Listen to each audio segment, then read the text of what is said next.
For NPR Music, you're connected to All Songs Considered. I'm Bob Boylan, and there's new music from Iggy Pop, and that's a pretty great thrill. Post-Pop Depression is a collaboration between Iggy Pop and Joshua Homme from Queens of the Stone Age. What you hear on this record is a more crooning and thoughtful Iggy Pop than the image in your mind, perhaps, of a stage-diving, unpredictable punk. That song, Gardenia, is just one of the great songs on this record. Iggy Pop and Joshua Homme are at NPR West in Culver City, California, and their album right now is part of our First Listen series, so you can listen to it, all of it, online. I wondered how they came to find each other's music and how they got together. When I was 10 years old, my father took me to the Tower Records in San Diego by the sports arena. And I bought albums based on covers from my allowance. It was Off the Bone by the Cramps, and it was a 3D cover. Wow. It was the Misfits' Legacy of Brutality, because there was a sort of Elvis-looking figure that was a skeleton, and it was Raw Power. And I was 10, so I. So the middle 80s, maybe, for you? Yeah, I was born in 73, so it would have been 83. And Raw Power was so just exactly that. It sounded like someone ripped a cable from the wall and shocked you in the sternum with it, and that I actually didn't understand it at 10. I wasn't ready for that. So I think I got through half a song. And then a couple of years later, when I was 13, I saw the movie Repo Man. And that song, Repo Man, I bought that album, and I listened to that thing like it was nobody's business, And there was a line in there that was, I'm just going to say it, I didn't get fucked and I didn't get kissed. I got so fucking pissed. And I thought, wow, that's amazing. Because I was just in the throes of, I just lost my virginity. That was a very important moment there. So those are my first impactful Iggy experiences. Now that 73 would have been, that winter was the year that Raw Power came out, right? So yes, it probably was sitting in the front right. bin, and you probably saw that cover, because back then you would have seen covers. Well, I don't want to ruin this, but I think I was born on the day that it came out.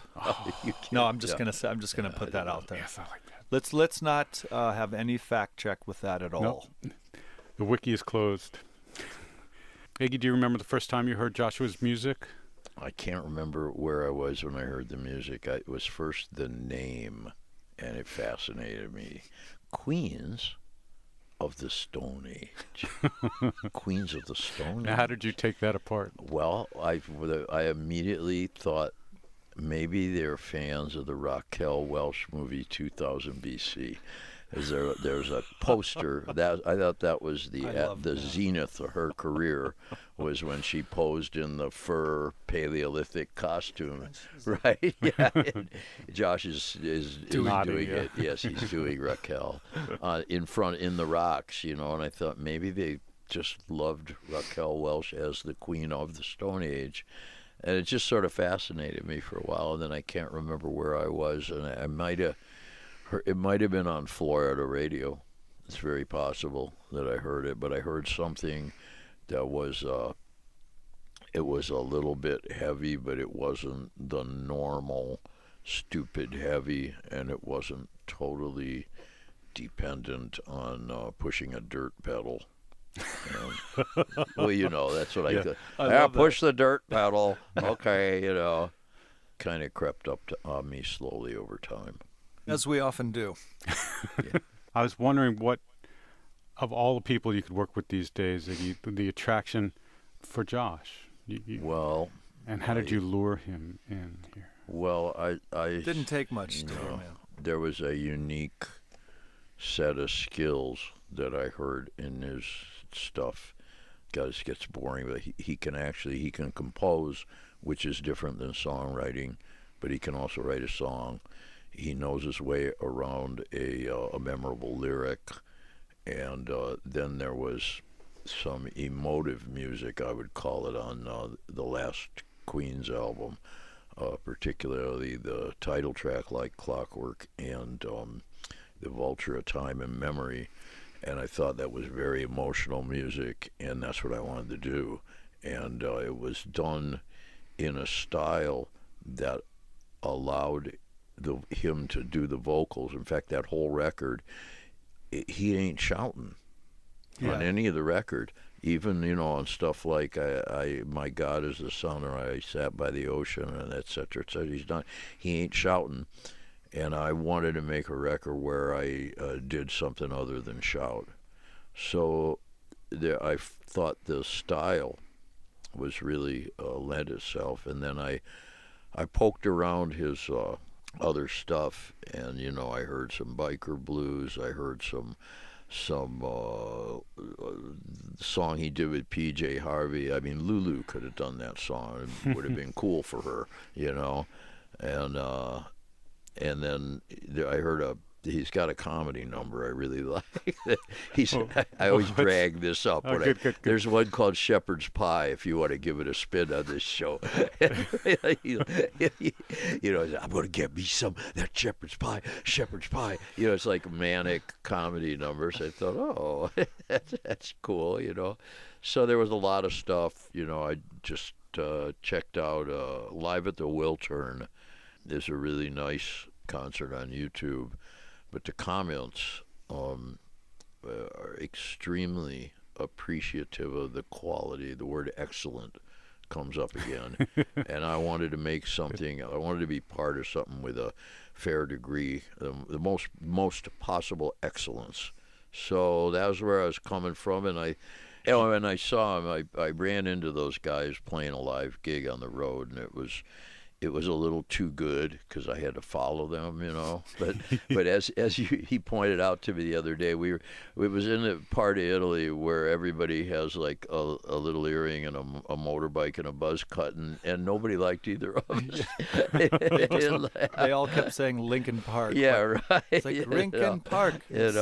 So I shouldn't have worried, But I was really worried. So, but I was torn between, oh my God, these guys are good, and I owe them a deflect, I had to genuflect for them or whatever you do, and then on the other hand, fuck, I've got to like go and do push-ups to get ready to so I went running into their dressing room, and that was really good, fucking good, right fucking out, and then I ran out and slammed the door, and because I didn't want them to lure me into to sink into the morass of a social encounter before I had to try to destroy the memory of their set. Do you remember that night? Oh yeah, it was an incredible night. Actually. Yeah, it was an afternoon. It was a really interesting setup to have everyone sort of ignore both bands in favor of Linkin Park. I remember Iggy flinging open the door and saying, "That was great, I gotta go," and taking off. And everyone's mid-sip of something, and just it was a great moment. It was very cool. That's so perfect. Can you imagine when you were 10 and you got this album, this Raw Power album, that one day you would actually work with this fellow? I'd always hoped for that. I'm not very goal-oriented, sadly, and really kind of my only professional goal was I'd always said, hey, it would be really great to work with Iggy Pop. I think if we did that, it would be like this, And as the years went on, my version of it would be like this had slowly altered, and from what to what? The outer edge of it had always been the same, to harness something honest and of its time, of its own, that could represent its own time and be its own thing. But I think over the years that idea got softer and softer, in terms of as Iggy would say, that the dirt pedal. Right. I think it became an idea of something more content heavy and less distortion as a mode of trying to convey your thoughts, And in particular, I think this came at the right time because one of the very first things that we talked about together was that Iggy's in the Stooges, which in my opinion is the greatest rock band of all time. And I'm in Queens, so there's no reason to try to out-heavy the memories of these bands. It's silly. And in fact, what Iggy's been doing the last number of years in these French albums and is emphasizing what I always thought was wonderful about his voice and his way, was this crooning aspect. and that really the most important thing to do would be able to put the proper frame around the artwork that is that piece of art that is Iggy. And I keep going back to the Van Eyck brothers, these Flemish painter and frame builder duo. So you're the frame builder? Yeah, and it's important to the proper landscape for this character to exist in is part of the wonderful serendipitous relationship that created other wonderful things like Reese's Pieces, chocolate and peanut butter. These are the combinations they're fantastic. How about if I play something that you're both proud of, that represents frame maker and that painting inside? You pick a cut. I'll play just a little bit of. What would you think, Iggy? Oh, we pick a cut. Oh, Yeah. I thought he was good. I thought he had already. Oh, Surprise. Wow. No, I'm surprised. This is the surprise. Actually, is that I I'm think gonna in ask terms of complete Iggy representation, and then me making the frame, that I think of Valhalla personally, Okay. Good. because the Valhalla's- lyric is so Yeah, fair enough. Valhalla. Valhalla. American Valhalla. Yeah. So let's talk about the songwriting process and the production process. Like, who gave who what here? Like, how did this start? You come to this is in Joshua Tree. This is a place called Rancho de Luna that you've worked at for a long time, Joshua. But Iggy, you've Well- probably never been out there before, or in the desert maybe. Well, I think to flash forward to when this sort of came to be, just days before Iggy was to leave Miami and come to Los Angeles so we could drive to Joshua Tree together, I sent him a demo that was called Romans at the time, just as a quick title, because it kind of had this Romanesque chorus, and we'd been, and so he had, unbeknownst to me, had kind of constructed these lyrics around this thing. I don't know, Iggy, do you want to? Yeah, well, I think actually what you sent, first of all, the thing with the frame, I think really that's a little more than a frame going on here. I think Josh starts from the frame and then he starts to move in. Could I just paint a couple of things? Well, there's a little tree over do the here. background for you. I'll do the background. I'll do the sky. Can we put a bodega in front of your chest? I think with a little help, your nose could look better. So we trade off a lot. But this one was a late comer. I'd booked my ticket and I didn't have any music because that was the way we decided to do it. But it was good to not just go in totally blind. So he sent two things, and this was one labeled "Shitty Demo," and the beginning of it sounded exactly like the beginning that you just heard, because it was just him with muted xylophone or vibes, I'm not sure, and it's a steel drum playing the top part of the melody. Wow. And I was just, whoa, is that bitchin' or what, and so different and so kind of quirky, and the beat was cool and it made me want to dance around, and then it was called Romans. I'm a Roman history buff, and they were a martial society, so there was some of that flavor going on. And then he sent me a text very soon thereafter, or it might have been before I got it. I think it was before. It was before. Actually, yeah. That's why, because I only got this 48 hours before my flight.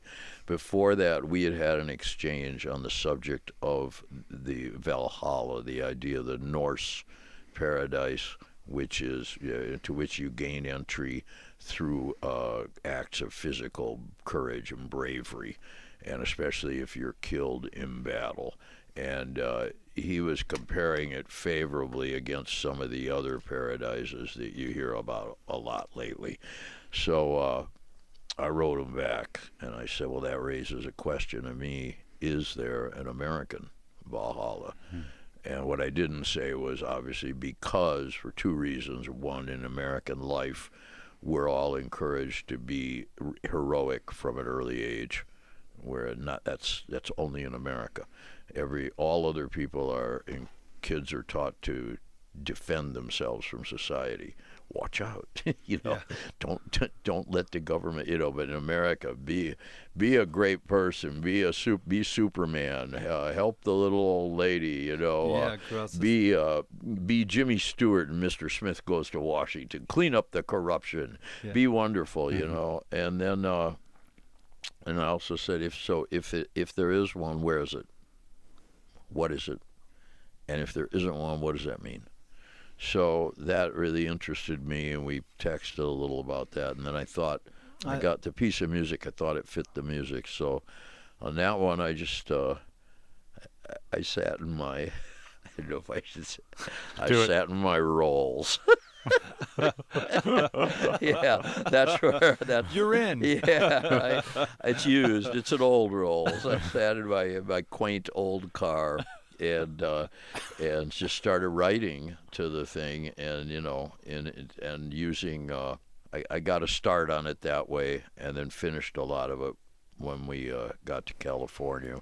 A lot of mad scribbling and what was amazing though is that by the time we agreed not to put anything together until we were together. So it allowed each of us to kind of ruminate alone on and spin these webs a little alone, with enough room for the other to gain entrance, you know, into the idea.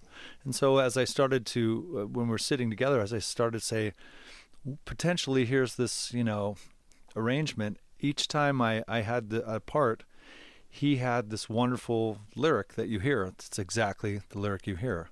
And it all dovetailed so uniquely and I don't want to say sweetly into the next part, because the questions of... We added more parts in Joshua Tree, too. Yeah. He started writing music as he went along, you know. Yeah, and but there was these, you know, not just is there an American Valhalla, but what do you have to do to get in, and would it be okay if I brought along someone I cared about, you know, which I really thought was, you know, one of the things that is important to me about this is that these, you know, Iggy is 68, and that 68-year-old perspective in rock and roll is not represented, and certainly it isn't represented in a way that is accessible to someone 18, 28, 38, 48, you know, and so there's just this unique perspective, and I think this song embodies that perspective in particular at the end when it's, you know, it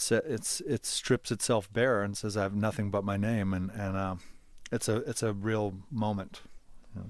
Do you think, Iggy, did you write different than most people do these days? I think I probably write. I'm just guessing that my methodology might be more consistent with maybe some of the people in the 70s, something like that. I'm just guessing. I try to mix three things. I mix something that comes from within me, and it can also include actual experience, a particular detail that really happened, and then I try to see if that matches up with something I think might have happened to some other people who interest me. And then the wider thing is I'll try to include something that just an everyday person could relate to. So in other words, I think the first song I ever finished that I was able to get out on a national basis was 1969. So you know, everybody knew what that was. Yeah. It was the year, but it was also I figured correctly that it was something about that number that year was going to be around for a long time. I mean, you don't hear a lot about like 1971, but you hear, you know, you hear 1969. That's a powerful number. So that made a setting for what I wanted to say, and then what I wanted to say. With the key line is that another year with nothing to do, boo-hoo. And, you know, for me, that was true because of frustration, because I couldn't get my hands yet. I hadn't got my hands on the levers of power, the means of production that would allow me to express myself. And also, I hadn't learned an F chord yet, you know, so, But on the other hand, I was singing for the delinquent group I belonged to, because the other guys in the group would never even think about that. They just go, there's nothing to do. And they never knew that united them with a bunch of other there's people. There's nothing to do, man. What are you going to do? I don't know. There's nothing to do. Yeah, why bother to do that? That would be a drag, or whatever, or wouldn't work. Shut up, So that was. I was fronting them, so I was a spokesman for them, and I thought there might be some other people who felt that way as well. So that's kind of how I think. There's a lot of life and death on this record. Yeah. But I think that perspective, as Iggy's talking through the layers of this, but I think the fact that there's this, as you back up, there's this macro view that's universal of being through the intensity of life. And this is right at the precipice of the next phase of something is universal. If I was smart, Bob, I probably would just sit down and rewrite Tie a Yellow Ribbon Around the Old Oak Tree, or Okie from Muskogee, or the Ballad of the Green Berets. Some people would understand and like. But you have to intimate when that was a hit. That was the number one song when Raw Power came out that year. God, that's amazing to think about. I want to play another song. This one's my surprise. Right. Here we go. I'm going to skip ahead. People can listen to the entire record up online, and that'd be a wonderful thing. But I want to skip ahead to what happens in this song. It's so wonderful. Well, this one, if the lines, this was the last thing we wrote on this record, and so Josh really brought home the bacon with that's some slick ass music right there. He filled the frame again, didn't he? He put the beach in. And then later with the post production, wow, and the lyric is a total trade-off. A lot of those, like, I had a line, he had a line, I had a line, he had a line, and a back and forth, and so to me, what it ended up to be is pretty much your classic, slightly overworked, slightly over-leveraged, toiling fellow, who's sort of like, all right, well, let's just get it to Sunday. Nothing's going to happen on Sunday. See, I think about when I think, or did you want to play were you going to play the end of this? I was, but go ahead. Well, I think you should play the end. Yeah. In order for me to explain myself. Okay. So was Iggy back in Florida, and you took your paintbrush?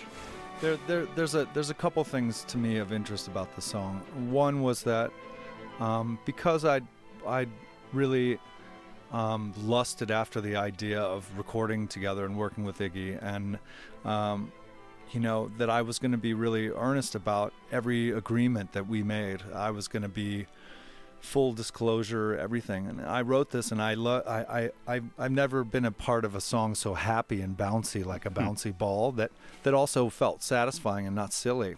So initially there was one moment of greed where I stopped and thought, I'm going to keep this for myself. And I spoke to Iggy and I said, I want you to know, I was thinking about, I like this so much. I almost got selfish and was like, I'm going to keep this, but I want you to know you have everything I have, that I'm going to give everything to this because it's important, this moment of, this is, everything else has led up to this, and here we are, and this is that moment. And I really feel like this is a record about transitions. I come from an area that is about transition. It's where the desert begins. There's a mountain range with snow on the top, and at the base of this mountain, the desert starts, and it doesn't stop for thousands of miles. And where two things end and begin, there is this magic moment. And so I feel like this is a record of transitions, and that this is a song of transitions. In a way, from my perspective, this is a song about Iggy in a way. It's like you work and you push and you fight and you claw, and at some point it's all you for what? And it's to make it to Sunday, which is conceptual. Like you've earned the right to have a Sunday, perspective, and you've achieved the right to live in Sunday. And just the notion of the sun being from the desert, and as sort of a sun worshiper in a overt way, with Iggy being a sun worshiper as well, that day, Sunday, is like the day when you're blinded by the light of something good that you've earned, And even the strings at the end, I didn't want Iggy to know, because I wanted it to almost be a gift, because it's something that is neither nor. It's something that, in a way, neither of us have done. And that both of us should do, and that should be part of what we do on this, Iggy, do you think that that this is a Sunday record, that there maybe won't be a Monday record? Do you know what I mean? I think that someone makes their last record at some point. Oh, that one, I think that's very likely in my case, because there are other things I can do, and there are other things I'd like to do, and some of them have to do with the art game, and some of them don't. And the art game meaning? Various, there are all sorts of, there's fine arts, there's the performance art, there's concerts, music, books, criticism, essays, novels, a lot of things a person can do, pottery. I'm just thinking that you and Josh making another record might be better than pottery. Well, you just see. You haven't seen us throw clay before. So. Josh has got a really great thing that he does with the Queens of the Stone Age, and then he does a whole lot. He's in demand in a whole lot of ways. So I would never presume anything, but I would certainly, I'd certainly be happy about it. So to just leave that where it is, I would say. But on this lyric is the most down-to-earth lyric on the whole damn record, really, and a lot of that is his doing. And it's funny, the outro, I had the line, "I got all I need and it's killing me." That's all I had, and I was embarrassed when you said, "Sing, and you," and I thought, God, I really don't think about anybody else. Do I never think about anybody else. Just me, all the time. Of course, and you. Well, lucky you. It translates right. to everyone and else. Then Though. It not only sounded better, but it's a much bigger translation, a much truer picture, and then it also gave occasion for the vocals and violin at the end, which wouldn't work if it was just some guy ruminating on his troubles or his black and blue marks or whatever. It wouldn't work. So, and I didn't think of that. No. Well, but I also think there's this beautiful moment of where there, in a way, it almost is self-referential, and it's like this, where it's what did you expect? Like as if you knew me, which I loved is this, I'm a wreck, but what did you expect? Yeah. Because you think you know everything. You got me pinned down like a butterfly, under glass. And this thing where people believe they understand the extent of who you really are, when that really isn't possible. It's not possible. And there's something beautiful about making it. And to where you see the sunrise in the morning and the sun set on that that Sunday way of being. That's and beautiful. with Iggy in Miami, I can see it from afar. It's like I feel that. Well, thank you both. I'd love to play more music and talk, frankly, but I think you're on a good schedule. So thanks for doing this. Are you gonna play the end of American Valhalla too, or just the beginning? I can play more of it.